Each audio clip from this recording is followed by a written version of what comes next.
Hello guys, welcome to my channel B school pro. तो आज हम सीखेंगे एलओडी 2 का part 3 of averages and percentages. और ये अपना लास्ट वीडियो होगा एवरेजेस एंड परसेंटेज को लेके। तो अभी तक अपन ने टोटल एवरेजेस एंड परसेंटेजेस के लिए 4 वीडियो बनाया हुआ है, जिसमें पहला 2 वीडियो था एलओडी 1 के ऊपर, जो कि बेसिक से स्टार्ट किया था। एवरेजेस के लिए एक डेडिकेटेड वीडियो था, परसेंटेजेस के लिए एक डेडिकेटेड वीडियो था। And after that upon step up किया अपना गेम को पूरा, और फिर एलओडी 2 की तरफ गए। तो एलओडी 2 में भी मैंने आपको पहले ही बताया था कि 3 पार्ट में करके आएगा।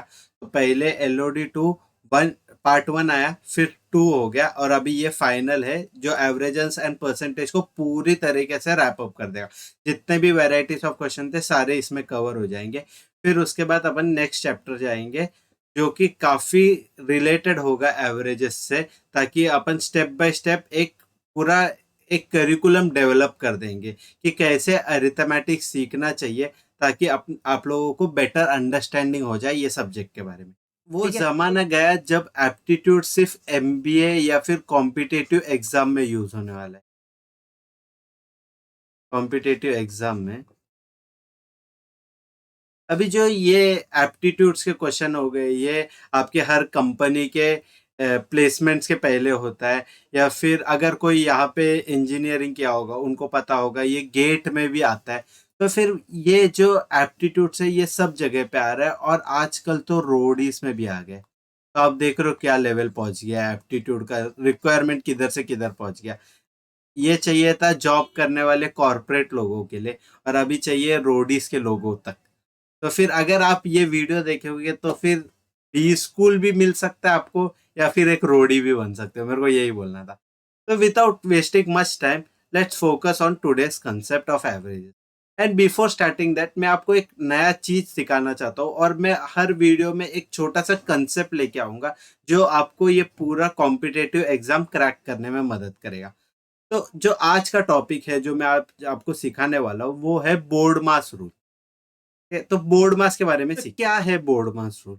आप लोगों ने ये, if I am not sure, but ये फिफ्थ सिक्स स्टैंडर्ड में मैथ्स में होता था, बोर्ड मास रूल।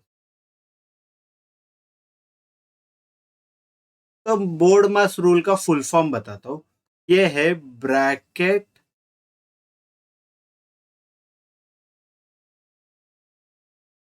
ऑफ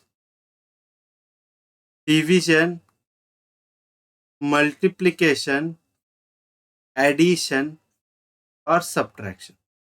ठीक है। तो अगर एक मैथमेटिकल इक्वेशन आपके सामने दिया होगा, तो वो उसको कैसे टैकल करना चाहिए। तो पहले वो मैथमेटिकल इक्वेशन में ब्रैकेट है क्या चेक करना पड़ेगा। तो ब्रैकेट है तो पहले ब्रैकेट में टैकल करना पड़ेगा। ऑफ ऑफ मतलब मल्टीप्लिकेशन होता है, लेकिन एक्सप्लिसिटली अगर ऑफ दिया होगा तो ऑफ को पहले प्रायोरिटी देना पड़ेगा। ठीक है। फिर उसके बाद डिवीजन, फिर उसके बाद आएगा मल्टीप्लिकेशन, फिर एडिशन और सब्ट्रैक्शन। इसके ऊपर हम लोग थोड़े शॉर्ट्स भी देखे होंगे, जो आप लोग इन मैथ्स के अगर कोई चैनल वगैरह फॉलो करते होगे तो उधर देखा होगा कि ऐसा क्वेश्चन रहेगा 1000 + 200 - 800 डिवाइड बाय 500। तो इसमें का डायरेक्ट वैल्यू क्या आने वाला है वो पूछेंगे। तो क्योंकि इसमें बहुत प्रॉब्लम होता है अगर आपको ये कंसेप्ट नहीं पता होगा बोर्ड मास का। तो जब अपन क्विक मैथ्स का या फिर स्पीड मैथ्स का वीडियो बनाएंगे, तब हम बोर्ड मास में थोड़ा एक और बार ध्यान से देखेंगे कि कैसे टैकल करना है। और ये वाले वीडियो में भी मैंने एक क्वेश्चन ऐसा डाला हुआ है जिसमें अपन बोर्ड मास का यूज करके सम को सॉल्व करेंगे। ठीक है। तो यही था आज का एक थोड़ा सा शॉर्ट एक्सप्लेनेशन जो मैं बताना चाहता था। और अभी without wasting much time we will focus on the very first question. तो सब लोग अपना अपना पेन उठा लो, बुक उठा लो, और फिर फर्स्ट क्वेश्चन लिख दो। और फर्स्ट क्वेश्चन लिखने से पहले मैंने क्या बोला है, हर बार हर वीडियो में मैंने एम्फोसिस किया है कि ऊपर बुक के ऊपर लिख देना JBIMS, और अपना टारगेट 99+।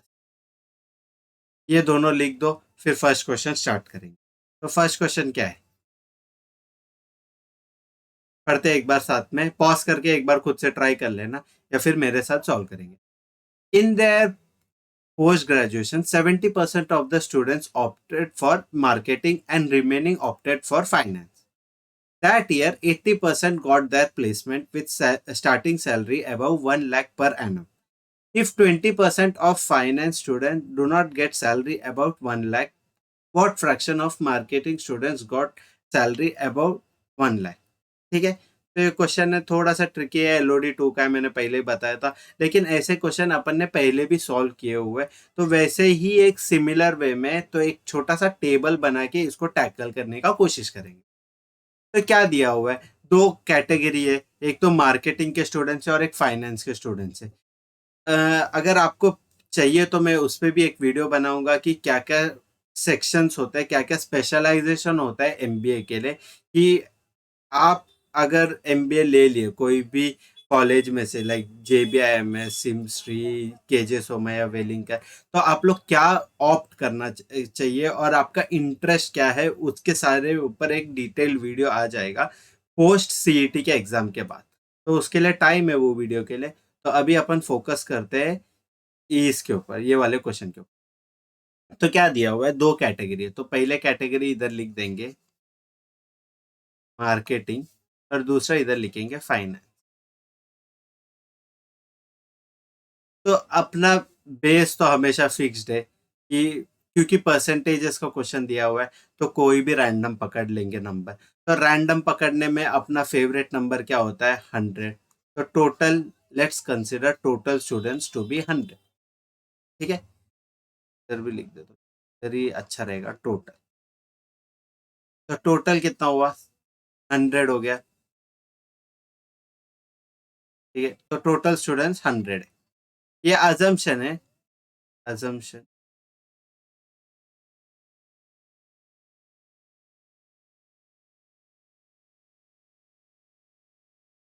तो क्या दिया हुआ है, 70% of the student opted for marketing. तो 70% ऑफ 100 कितना हुआ, 70 हुआ।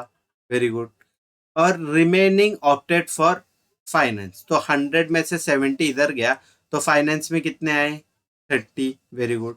अभी तक तो सब सिंपल लग रहा था। तो फर्स्ट स्टेटमेंट जो है उसको अपन ने पूरे तरीके से टैकल कर दिया।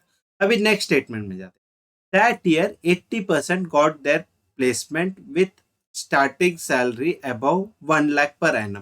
तो ये 100 में से 80 बच्चे लोगों को 1 लाख के ऊपर सैलरी मिल गया।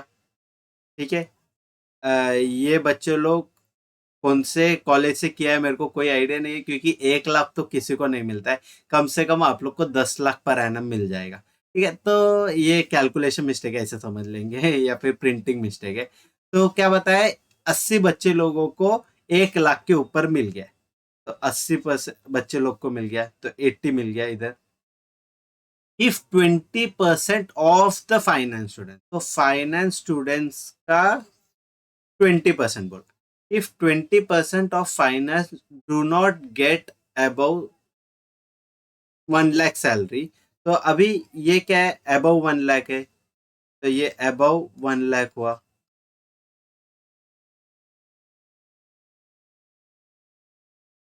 तो 80 इधर गया, तो 20 लाख को बिलो मिलेगा 1 लाख। ठीक है, ये समझ गया। 100 लोग थे, 100 में से 80 लोगों को 1 लाख के ऊपर मिला, तो 20 लाख को 1 लाख के नीचे का सैलरी मिल गया। ठीक है, अभी तक तो सब सिंपल लग रहा है। अभी फाइनेंस में कितने बच्चों को नहीं मिला है, फाइनेंस में 20 बच्चों को 1 लाख के नीचे का सैलरी मिला है। तो 30 का 20% कैसे आया, सब लोग करोगे अपने अपने नोट्स में खुद से। तो 30 का 20% होता है 6 बच्चे लोग। तो 6 बच्चे लोग को नहीं मिला, मतलब 1 लाख के नीचे मिला। ठीक है, तो 20 में से 6 लोगों को 1 लाख के नीचे मिला, तो कितने लोगों को मार्केटिंग से 1 लाख के नीचे मिला, 14।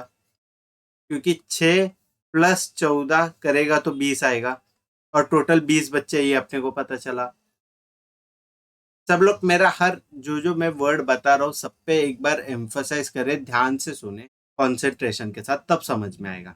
कि 100 बच्चे तो थे स्टार्टिंग में, उनमें से 1 लाख के ऊपर आया 80 बच्चों को, और 20 बच्चों को 1 लाख के नीचे सैलरी आया।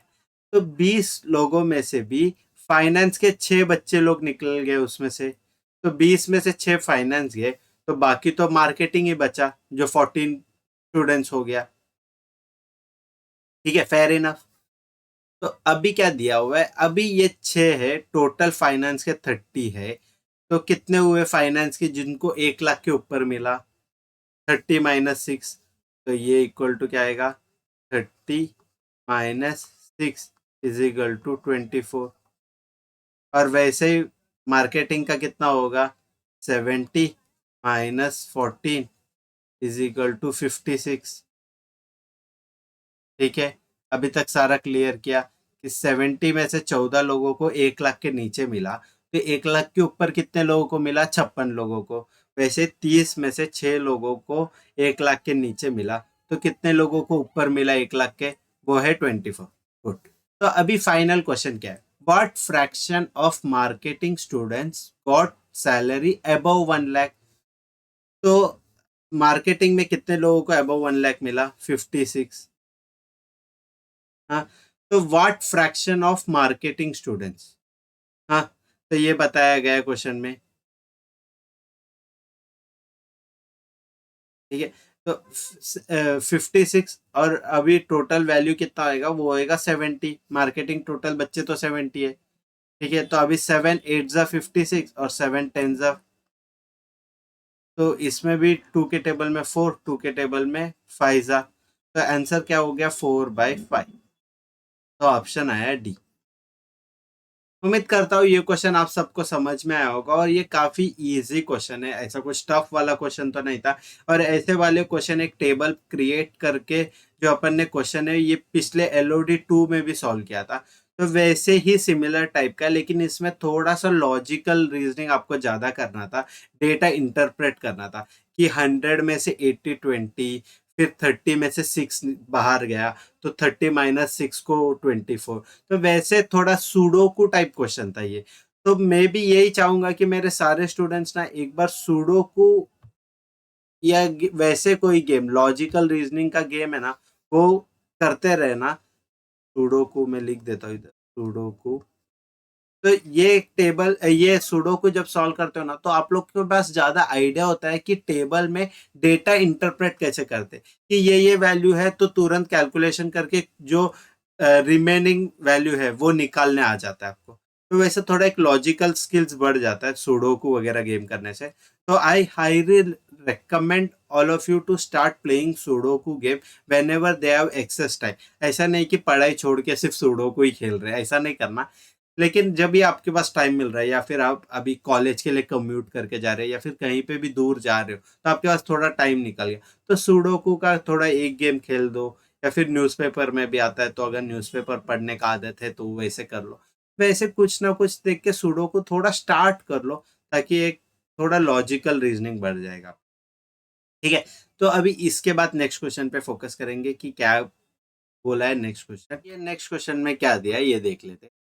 तो इसमें क्या बताया है कि a man employ 6 men 3 women X children। ये स्टेटमेंट से तो जिन्होंने CET ये फर्स्ट टाइम नहीं है, जिन्होंने इससे पहले भी दिया है, उनको तो लगेगा कि ये टाइम एंड वर्क का क्वेश्चन है करके। तो ये वैसा है नहीं, टाइम एंड वर्क का क्वेश्चन नहीं है। तो क्या दिया आगे भी पढ़ लेते हैं। तो he pays a daily wages of 100 per man, 80 per woman और 50 per child। His average bill for the day works out to be 80 per person। ठीक है, तो अगर सबको individual as a person consider किया होगा, तो उसको 80 रुपए लग गए सबको देने। What is the value of x?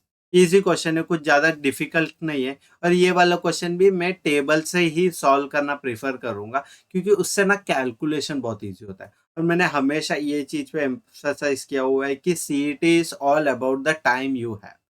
So more the time you save at the end of each and every question, the more the attempts that you can make for the total number of question।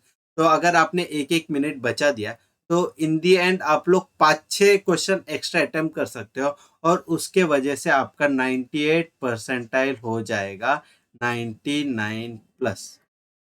और अगर 6 7 question कर दोगे तो 99.9, और फिर JBIMS में एक seat fix. तो चल, तो अभी क्या दिया हुआ है? 6 men 3 women X children। तो मैन का डेटा दिया हुआ है, वुमेन का डेटा दिया हुआ है और चाइल्ड का डेटा दिया हुआ है। तो अभी इसमें कितना दिया है, 6 है, ये 3 है और ये x है। और अभी इनको कितना वेजेस मिल रहा है, इसको मिल रहा है 100 वेजेस, इसको मिल रहा है 80 वेजेस और इसको मिल रहा है 50 वेजेस। तो अभी इसमें टोटल कितना मिलेगा, टोटल इधर लिखता हूँ। तो 6 + 3 9, 9 + x, ये हुआ इधर का टोटल। और अभी जो इधर टोटल आएगा, अभी 6 आदमी है और हर एक जन को 100 रुपया दिया हुआ है। 100 रुपया वेजेस बोलता है। वेजेस मतलब क्या होता है, वेजेस मतलब दिन का जितना रुपया उसको मिल रहा है, लेबर चार्जेस। तो अभी वो आदमी आया तो उसको दिन का 100 रुपया देंगे, तो 6 आदमी लोग हैं तो दिन का कितना मिला उनको, 600 रुपया। 3 वुमेन थे, एक को 80 रुपया देंगे तो कितना हुआ, 8 3 = 24, 240 रुपीज इधर गया। और क्योंकि ये है, ये अपने को पता नहीं है एक्स कितना है, तो इसको मिलेगा 50x। ये अब तक सब सिंपल लग रहा है आप लोगों को। और अपने को ये बताया गया है कि एवरेज जो ऐसा दिया हुआ है वो 80 पर % दिया हुआ है, एवरेज 80 है। तो ये टोटल 9 + x है, तो 9 + x लोगों को उसने 80 रुपीज ईच दिया है, ऐसा दिया हुआ है क्वेश्चन में। His average bill for the day works out to ₹80 per person. Sorry, his average bill for the day works out to be ₹80 per person. तो टोटल नंबर ऑफ पर्सन कितना हुआ, 9 + x। ठीक है, तो ये क्लासिकल वही वाला फॉर्मूला यूज कर रहे हैं अपन। मैं इधर लिख देता हूँ एक बार कि sum upon n is equal to averages. मैंने बताया था कि एवरेज का जितना भी क्वेश्चन आने दो, एलओडी 1 2 3 25 30, कुछ भी एवरेजेस का एलओडी लेवल रहने दो, अगर ये बेसिक फॉर्मूला आपको पता है, sum upon n is equal to averages, ये फॉर्मूला पता है तो आपका 99% क्वेश्चन सारे सॉल्व हो जाएगा। एक हाथ क्वेश्चन ऐसा होगा जो out of the box, out of this universe पूछा गया, तो वो क्वेश्चन नहीं हो सकता आपसे। बाकी सारे क्वेश्चन इसमें से हो जाएगा। तो sum upon n is equal to average, तो सम क्या मिला, एवरेज इंटू एन। इधर एवरेज दिया हुआ है 80 रुपए और एन नंबर ऑफ पर्सन मिला है अपने को 9 + x, ये वाला। ठीक है, तो ये वाले से सम निकाल लिया अपन ने, और सम इसका सबका एडिशन भी हो जाएगा। तो इसका सबका एडिशन कितना हुआ, 840 + 50x, यही हुआ ना, 600 + 240, 840, 840 + 50x। तो इधर वही लिख देंगे, मैं ब्लू कर देता हूँ। तो इधर 840 + 50x क्या है, तो अभी 9 8 720 + 80x इज इक्वल टू 840। ये 50x + 50x, ये 50x इधर से इस तरफ आ जाएगा तो -50 हो जाएगा। तो फिर बचेगा कितना, इधर से आगे में इधर, तो ये 30x हो जाएगा। और वो जो 720 है, लेफ्ट हैंड साइड से राइट हैंड साइड जाएगा तो वो माइनस हो जाएगा, तो माइनस कितना हो गया, 120 हो जाएगा। 840 - 720, ठीक है, तो इसका वैल्यू क्या हो गया, 120 हो गया। 0 0 दोनों तरफ से कट कर देते, x का वैल्यू आया 4। तो ऑप्शन सी है इसका करेक्ट आंसर। इजी लगा क्वेश्चन, कुछ क्वेश्चन में डिफिकल्ट नहीं था। एक छोटा सा टेबल बना दो, टोटल दोनों तरीके से निकाल देना। एक तो मतलब एवरेजेस का जो अपने फॉर्मूला से निकाल सकते हो वो, और एक सारा मल्टीप्लाई कर करके उसका टोटल निकालने का। दोनों सम को इक्वेट कर देंगे। एक इक्वेशन एक वेरिएबल मिला, एक इक्वेशन एक वेरिएबल मिला तो वो वेरिएबल ढूंढना आसान है। मैंने पहले ही बताया था कि अगर दो वेरिएबल रहेगा तो दो इक्वेशन लगेगा, एक वेरिएबल है तो एक इक्वेशन। तो अभी इसमें एक ही वेरिएबल था जो कि था एक्स, नंबर ऑफ चिल्ड्रन ढूंढना था। तो फिर वो मिल गया, उसका एक इक्वेशन मिल गया, अपन ने इक्वेट कर दिया, डायरेक्ट आंसर आ गया x इज इक्वल टू 4। काफी सिंपल क्वेश्चन था, मतलब एलओडी 2 के लेवल का तो डेफिनेटली था, क्योंकि इसमें सेंटेंस जो दिया हुआ था उससे अपने को मैथमेटिकल इक्वेशन कंस्ट्रक्ट करने के लिए थोड़ा डिफिकल्टी फील हो सकता है, लेकिन मैं ये एक्सपेक्ट करता हूँ कि अभी तक तो मेरे सारे स्टूडेंट्स को ये आ जाना चाहिए। अपन ने अब तक टोटल एक 20 क्वेश्चंस के करीब कर दिया है, तो इतने में तो आप लोग डेवलप कर दिए होंगे ये स्किल्स, ये मैं एक्सपेक्ट करता हूँ आप लोगों से। चलो अभी नेक्स्ट क्वेश्चन देख। तो गाइस इसमें क्या दिया हुआ है, ये वाले क्वेश्चन में ये दिया है कि average weight of a class of 40 students has increased by 1 kg when a student weighing 65 kg replaces a student weighing exactly as the class average. What is the weight of the outgoing student? इसके जगह पे अगर what is the weight of class average भी पूछा होगा तो same ही होगा, क्योंकि जो बंदा बाहर निकला हुआ है उसका वेट और क्लास का वेट एवरेज था वो सेम था। ठीक है, मैं जो बोल रहा हूँ फिर से एक और बार सुनो कि अगर ये क्वेश्चन में final statement what is the weight of the outgoing students के जगह पे what is the average class weight ये पूछा होता तो भी अपना आंसर सेम ही होगा, क्योंकि जो बंदा बाहर निकाला है क्लास के वो सेम क्लास के एवरेज वाला वेट ही है। ठीक है, तो ये कंसेप्ट को समझते हुए let's start solving this question. तो क्योंकि बोला कि wait of the outgoing student, तो उसको ही अपन एक्स कंसिडर करना पड़ेगा।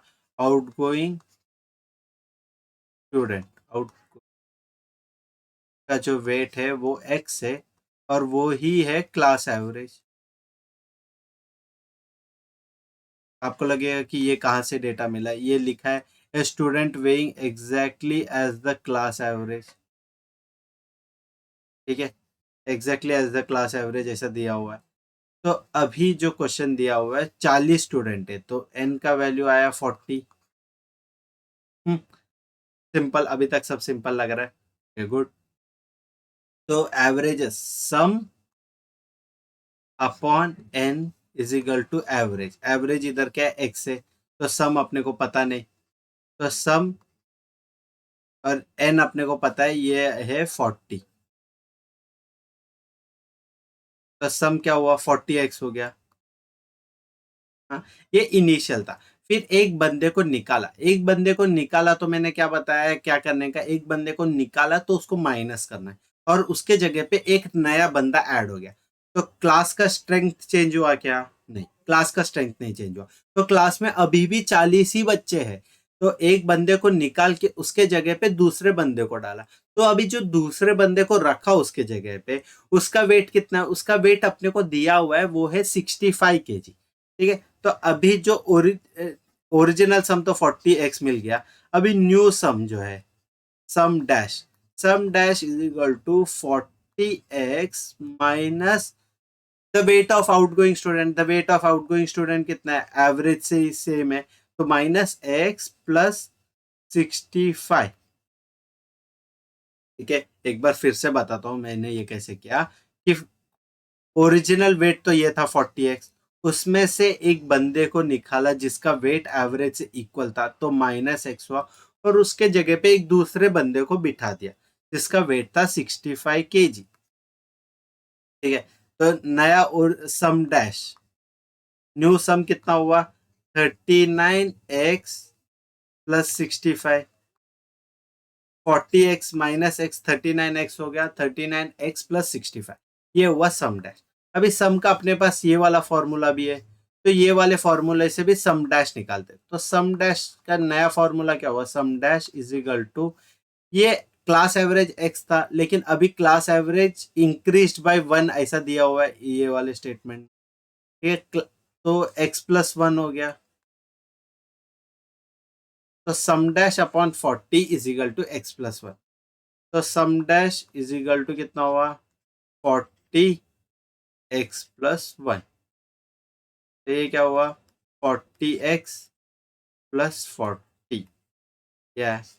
तो अभी दोनों को इक्वेट कर देंगे, ये सम डैश को और ये सम डैश को इक्वेशन नंबर 1 लिख देंगे और ये सम डैश को इक्वेशन नंबर 2 कर देंगे।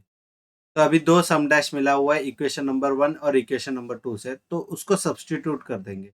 तो क्या हुआ? 39x+65 is equal to 40x plus 40, तो ये 39x को इधर लेके आ जाएंगे और 40 को इस तरफ लेके जाएंगे, तो 40x माइनस 39x x हो जाएगा और 65 माइनस 40 हो जाएगा 25। तो 25 इधर ऑप्शन सी है। ठीक है, ऑप्शन सी है यहाँ पे, दिख नहीं रहा है, वो कट गया है। तो वो वाला ऑप्शन है सी। तो ये वाला क्वेश्चन भी इजी था, कुछ ज़्यादा डिफिकल्ट तो नहीं लगा मेरे को भी। और ऐसे सिमिलर क्वेश्चन अपन ने पहले भी एलओडी 2 में किया हुआ है। अभी शायद आप लोगों को एक थोड़ा तो एक कॉन्फिडेंस आता होगा ये सब्जेक्ट में, ये टॉपिक पे आई बिलीव ऐसा हो रहा होगा कि आप लोगों को सारा क्वेश्चन मिल रहा है। तो अगर आपको मेरा कंटेंट अच्छा लग रहा है तो फिर प्लीज़ सब्सक्राइब करना ये वाला चैनल को, और आपके दोस्तों के साथ शेयर करना। और क्योंकि ये एलओडी 2 का लास्ट वीडियो होने वाला है, तो हम लोग ये पूरा होने के बाद विथ और विदाउट एनोटेशंस का ये पूरा जो क्वेश्चंस मैंने सॉल्व किया उसका पीडीएफ में टेलीग्राम चैनल पे भी अपलोड कर दूँ। तो प्लीज़ डिस्क्रिप्शन में से टेलीग्राम चैनल के फॉलो कर देना, और उधर ही अपन अभी मिलेंगे। ठीक है, और उधर हम लोग ये वीडियोस भी डाल देंगे, यूट्यूब चैनल के जितने भी वीडियोस हम लोग अपलोड कर रहे हैं वो सब भी आपको वहाँ पे मिलता रहेगा। और सीईटी का भी कोई अगर रजिस्ट्रेशन फॉर्म्स वगैरह अभी जो आने वाला है वो भी हम लोग अपडेट करते रहेंगे तुरंत तुरंत, कि आप लोग कैसे फॉर्म फिल करें, और फिर कौन सा आप लोगों का जो प्रॉपर करियर पाथ है वो हम लोग पूरा प्लान किया हुआ है, तो वो सब हम लोग एग्जीक्यूट कर देंगे। तो प्लीज़ चैनल को फॉलो करना, सब्सक्राइब करना, और अच्छा लगा तो एक लाइक भी दे देना। ठीक है, चलो नेक्स्ट क्वेश्चन देख। हाँ, तो ये वाला क्वेश्चन देख लेंगे। ये वाला क्वेश्चन काफ़ी रिडंडेंट है और काफ़ी सिमिलर है पिछले वाले क्वेश्चन से। The only change in this question is that the average weight of the new student is different than the average weight of the class। ठीक है, तो wait of the new student जो है वो एवरेज और of the class से dissimilar है, या फिर दोनों अलग अलग है, दोनों डिफरेंट है। तो इसीलिए मैंने ये क्वेश्चन डाला हो कि लाइक अगर वैसा आएगा क्वेश्चन तो कैसे टैकल करेंगे। और ये वाला क्वेश्चन क्योंकि बहुत सिमिलर है पिछले वाले क्वेश्चन, तो I won't be doing all the steps. ये वाले क्वेश्चन मैं क्विकली सॉल्व करूंगा ताकि आप लोगों को समझ में आए। और ये वाला क्वेश्चन तो मैं आपसे एक्सपेक्ट भी नहीं कर रहा हूँ कि मेरा वाला टेक्निक देखे आप लोग, क्योंकि आप लोग ये खुद से सॉल्व कर लोगे अभी तक। That much I am sure about this. ठीक है, सोल्यूशन तो इसमें क्या दिया है, average weight of the class n दिया हुआ है, एन दिया हुआ है 30, एवरेज वेट दिया हुआ है, एवरेज वेट दिया हुआ है 48, एवरेज नया एवरेज जो हुआ है वो 49 हुआ है क्योंकि एक से बढ़ गया बताया। हाँ, तो n 30 kg guy is replace, तो फिर -30 हुआ है। तो फिर सम दिया हुआ है, ओरिजिनल सम, सम कितना हुआ 30 इंटू 48, तो 48 त्रिजा कितना आएगा 24, 2 कैरी 12, 1440, 1440 में से 30 को माइनस किया और उसके जगह पे एक नया बच्चे को बिठाया जिसका वैल्यू अपने को ढूंढने का है। तो 1440 माइनस 30 प्लस एक्स, तो इसका वैल्यू 1410 प्लस एक्स। ये मैं बहुत फास्ट कर रहा हूँ, होप कर रहा हूँ कि आप कैचअप कर पा रहे हो, क्योंकि ये ही स्पीड से आप लोगों को एग्जाम में भी सॉल्व करना है। तो ये नया सम डैश मिल गया अपने को, सम डैश है ये। और सम डैश का दूसरा फॉर्मूला क्या होएगा, sum dash is equal to 49 into 30, क्योंकि नंबर ऑफ स्टूडेंट्स 30 है। तो 49 into 30, 9 3 27, 7 2 carry 12, 1470, 470 is equal to 1410 plus X. तो एक्स का वैल्यू डायरेक्ट मिल रहा है 60, तो ऑप्शन बी है इसका। उम्मीद कर रहा हूँ ये वाला क्वेश्चन समझ में आया होगा। अभी देख रहे हो आप लोग कितना क्विकली मैं सॉल्व कर पाता हूँ। 48 इंटू 3 1440, 49 इंटू 30 1470।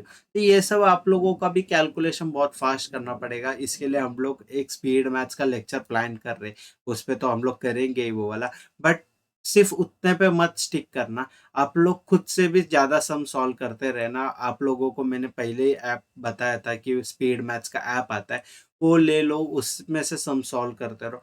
तो वैसे ही आप लोगों का जो स्पीड है, जो कैलकुलेशन जो स्पीड होना चाहिए वो काफ़ी फास्ट हो जाएगा ना। तो फिर तो सीईटी में बहुत ज़्यादा मार्क्स स्कोर कर सकते हो।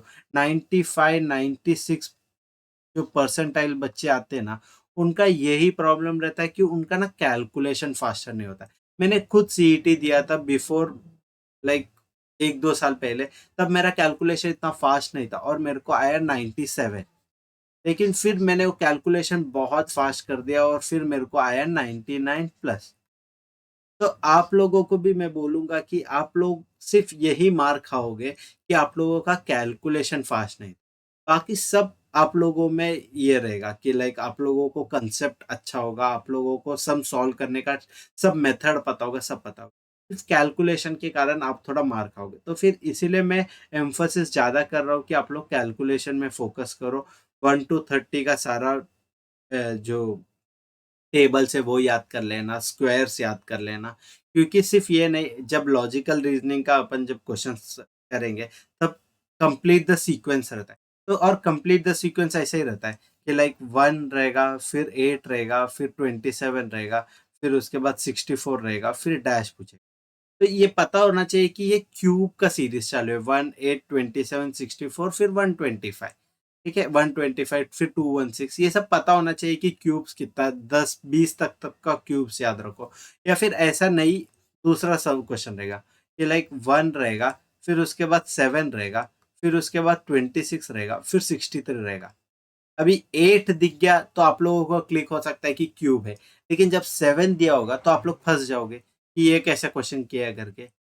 तो वैसे थोड़े थोड़े जो ट्रिक है, जो थोड़ा फॉर्मूलास है, थोड़ा जो टेबल्स है, थोड़ा स्क्वायर्स का नंबर्स है, वो सब याद रखने के लिए। तो उसके ऊपर भी एक वीडियो आएगा जो स्पीड मैथ्स का पार्ट में होगा कि कितना कितना टेबल्स तक याद रखना है, कि फिर कैसे याद करना है, कौन से ट्रिक होते हैं, वो सब भी मैं बताऊंगा। तो वो नेक्स्ट वीडियो का एक बात हुआ, तो वो तब देखेंगे। अभी क्विकली लास्ट क्वेश्चन देखेंगे जिसमें बोर्ड मास रूल यूज किया गया अपन ने। बोर्ड मास मैंने स्टार्टिंग में ही बताया था कि क्या होता है, bracket of division, multiplication, addition, subtraction. तो वो उसको अपन यूज करके नेक्स्ट वाला क्वेश्चन देखेंगे और फिर अपन एवरेजेस एंड परसेंटेजेस को रैप अप कर देंगे कि जो पूरा 5 वीडियो में मैंने कवर किया है, इसमें पूरा एवरेजेस एंड परसेंटेजेस खत्म हो गया। ठीक है, तो चलो अभी क्विकली देखेंगे नेक्स्ट क्वेश्चन।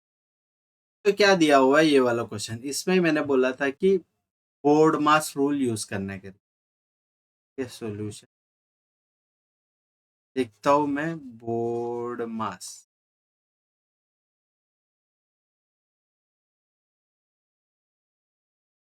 तो क्या दिया, 2% ऑफ 100, 2% मतलब 2/100। टू ऑफ मतलब मल्टीप्लीकेशन होता है, ये पता चला, लेकिन ये ऑफ वाला है। ठीक है, फिर 1+2 into 1000 2 +9 डिवाइडेड बाय 10 +2 इंटू। तो फर्स्ट स्टेप बोर्ड मास का क्या बताता है, ब्रैकेट। तो ब्रैकेट सॉल्व करने का है, ब्रैकेट के अंदर देखेंगे तो अपन और बाकी सब चीज भूल जाएंगे। जो +9 के इस तरफ है और +2 के इस तरफ है, सब भूल जाएंगे। सिर्फ ब्रैकेट के अंदर फोकस करेंगे, सिर्फ इतना सा रीजन हिस्से को फोकस करेंगे। तो इसमें भी क्या है, प्लस और मल्टीप्लिकेशन है, तो प्लस और मल्टीप्लिकेशन, तो ये दो है, ये मल्टीप्लिकेशन और ये प्लस है, तो पहले क्या आता है, मल्टीप्लिकेशन। तो पहले मल्टीप्लाई करेंगे, ऐसे नहीं करेंगे 1+2 3 3 × 1002, ऐसे नहीं करेंगे, पहले मल्टीप्लाई करेंगे फिर प्लस करेंगे। तो मल्टीप्लाई करने से कितना आता है, 2004 +1। तो ये हुआ। फिर उसके बाद नेक्स्ट स्टेप में बाकी सब तो मैं भूल रहा हूँ, तो और यही ब्रैकेट को सॉल्व कर रहा हूँ। तो 2005 हो जाएगा, 2005 इधर तक आ गया। तो बोर्ड मास का बी कट हो गया। अभी ओ का ऑफ है, ये वाला ऑफ ये मैंने बताया था। तो ऑफ 2/100। ठीक है, ये वाला मिल गया अपने को, ऑफ मिल गया। तो ये वाले हिस्से में फोकस करेंगे और इतना सा पार्ट है उसको रहने देंगे। ये पार्ट को है ना अभी के लिए नेग्लेक्ट कर देंगे। तो 2 × 2005, तो 2 × 2005 कितना हो गया, 4010 डिवाइड बाय 100। तो डिवाइड बाय 100 कितना हो गया 40.1, तो इसका वैल्यू कितना आया 40.1। हाँ, plus 9 divided by 10 plus 2 into 4, अभी इतना ही आया। ये अपना फाइनल इक्वेशन बन गया बोर्ड मास का बी और ओ खत्म करने के बाद। बी और ओ गया, फिर अभी डिवीजन, तो अभी डिवीजन तो अपने को इधर दिख रहा है 9 डिवाइड बाई 10, तो 9 डिवाइड बाई 10 को कर देंगे, तो 9 डिवाइड बाई 10 कितना आएगा 0.9। फिर बाकी सब सेम वैसे के वैसे ही लिख देंगे, तो डी भी कट गया अपना, बोर्ड मास का डी तक भी हो गया। अभी नेक्स्ट देखेंगे एक बार क्वेश्चन में मल्टीप्लिकेशन दिख रहा है, तो मल्टीप्लिकेशन भी अपने को यूज हो जाएगा, तो कट कर देते। तो 40.1 प्लस 0.9 प्लस 8, ये मिला अपने को। तो अभी फिर सिर्फ एडिशन ही है, तो कैसे भी करो चलेगा। तो 40.1 प्लस 0.9 तो 41 हुआ, 41 प्लस 8 49 हो गया। ठीक है, तो आया ए ऑप्शन। समझ में आया बोर्ड मास को कैसे यूज किया करके। इधर माइनस का कुछ आया नहीं था, लेकिन ठीक है, लेकिन बाकी पूरा बोर्ड मास का बोर्ड मा तक अपन पूरा आ गए। तो BODMA इधर तक अपन ने पूरा यूज किया। तो कैसे किया स्टेप बाय स्टेप समझ में आया कि पहले अपन ने सिर्फ ब्रैकेट को फोकस किया और बाकी पूरा चीज को गायब कर दिया। तो सिर्फ ब्रैकेट में फोकस किया, फिर ब्रैकेट में से भी अपने को दो ऑपरेशन दिखे, एक प्लस का ऑपरेशन था और एक मल्टीप्लीकेशन ऑपरेशन। तो उसमें अपन ने मल्टीप्लिकेशन को प्रेफरेंस दिया क्योंकि बोर्ड मास रूल वो बोलता है। फिर उसके बाद प्लस को फोकस किया हुआ, फिर वैसे अपन ने ब्रैकेट को पूरा कन्वर्ट कर दिया। तो फिर ब्रैकेट कन्वर्ट होने के बाद क्या हुआ, फिर ब्रैकेट के बाद ऑफ मिला अपने को। तो ऑफ जो है वो ब्रैकेट के जस्ट बाद आता है। तो फिर ऑफ से अपन ने 2/100 इंटू 2005 किया, तो वो भी वैल्यू आया 40.1। And after that we got a equation जिसमें ना कोई ब्रैकेट था ना कोई ऑफ था, तो सिर्फ बचा था चार बेसिक ऑपरेशंस जो है division, multiplication, addition and subtraction. तो इसमें भी प्रायोरिटी अपन ने दिया डिवीजन को as per the BODMAS rule, and after that we give our preference to the multiplication. And finally अपन ने बोर्ड मास रूल को एडिशन से कंप्लीट कर दिया, और जो ये बड़ा सा इक्वेशन था उसको स्टेप बाय स्टेप फॉर्मुलेट कर करके अपन ने फाइनल आंसर लाया जो कि है 49। अंडरस्टैंड ये? आई होप कि आप लोगों को सबको ये समझ में आया ये कैसे किया हुआ है करके। तो अगर यही क्वेश्चन आप लोगों ने बोर्ड मास रूल के अलावा अगर मैंने ये बताया नहीं होता बोर्ड मास रूल, तो आपने सॉल्व किया था, तो आपको डेफिनेटली कुछ अलग आंसर आया होगा। और वो सारा वैल्यू ना ये बी सी और डी में से दिया हुआ है, ये सारा वैल्यू इसमें दिया हुआ है ताकि आप लोगों को कंफ्यूज किया जाएगा। तो अभी से मेरे कोई भी स्टूडेंट्स ऐसे वाले इक्वेशन में तो फंसेंगे नहीं। And that's the very reason मैंने बोर्ड मास रूल को यहाँ पे दिखाया आप लोगों को, और आप लोगों को ये चीज़ों के बारे में एजुकेट किया हुआ करके, क्योंकि ये काफ़ी जनरल सा, काफ़ी फिफ्थ सिक्स स्टैंडर्ड का मैथ्स है। लेकिन बहुत लोग ये चीज़ को नेग्लेक्ट करते हैं, और ऐसे इक्वेशन आएगा, और ऐसा इक्वेशन अगर कल को आपको सीईटी के पेपर में दिख गया, there is a high chance you would have attempted this question, and there is even a higher chance कि आपको अगर बोर्ड मास रूल नहीं पता होता तो आपका इधर मार्क्स जा रहा है। तो ये क्लियर कट आपको एक +1 होना चाहिए था, लेकिन 0 हो जाएगा। और ऐसा ये जो सिली मिस्टेक है ये मैं मेरे सारे स्टूडेंट से रिक्वेस्ट करूंगा कि अवॉइड किया जाए। तो इसीलिए दैट्स द रीजन मैंने ये बोर्ड मास रूल को अभी वेरी फर्स्ट चैप्टर में सिखा दिया, जो कि था एवरेजेस एंड परसेंटेज। उम्मीद करता हूँ आपको हमारा पूरा एवरेजेस एंड परसेंटेजेस का पांचों वीडियो समझ में आया होगा, और आपको ये सेशन अच्छा लगा। तो अगर अच्छा लगा है तो please subscribe to the channel, like the video and share it with other CET students who are following, who are going through the same problem that you are facing. और हम लोग ने आपको जितना सपोर्ट किया है उसके लिए आप लोग प्लीज हमारे वीडियो को सब्सक्राइब कर देना और शेयर कर देना। चलो मिलते हैं अगले वाले वीडियो पे।